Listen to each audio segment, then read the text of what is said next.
মার বার্থডে, তাই যাব বাড়িতে। হুট করেই প্ল্যান করলাম মার বার্থডে, আর মার জন্য গিফটও নিয়ে নিলাম।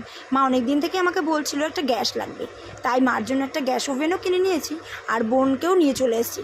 বোনকে নিয়ে বোন আমার মেয়েকে কোলে নিয়ে নিল, আর ওদের গাড়ি করেই আমরা সবাই মিলে চলে গেলাম। আমরাও আলাদা করে গেছিলাম। আর দেখো আমার মা কতটা সারপ্রাইজ হয়ে গেছে। আসলে বাড়িতে না কেউই জানতো না যে আমরা যাব, পুরোটাই আমার আর বোনের প্ল্যান ছিল।